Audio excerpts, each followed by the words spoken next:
नगरी हो अयोध्या सी, रघुकुल सा घराना हो। चरण हो राघव के जहाँ मेरा ठिकाना हो। चरण हो राघव के जहाँ मेरा ठिकाना हो। नगरी हो अयोध्या सी, रघुकुल सा घराना हो। चरण हो राघव के जहाँ मेरा ठिकाना हो। चरण हो राघव के जहाँ मेरा ठिकाना हो।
कुश के जैसे संतान हमारी हो। लव कुश के जैसे संतान हमारी हो।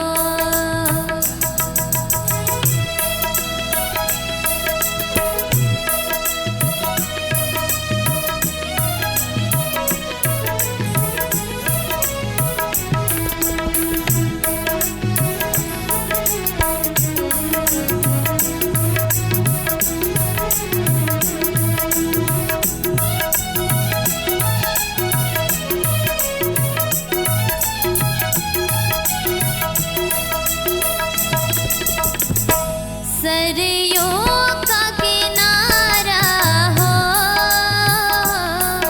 निर्मल जलधारा हो।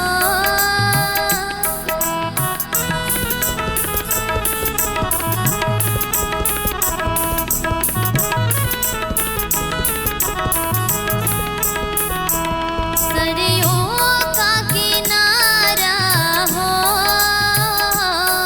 निर्मल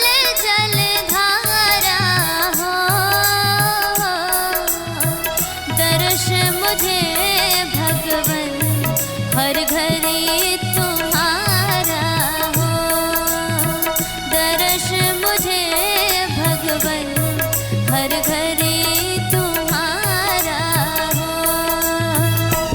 नगरी हो अयोध्या सी, रघुकुल सा घराना हो। चरण हो राघव के जहाँ मेरा ठिकाना हो। चरण हो राघव के जहाँ मेरा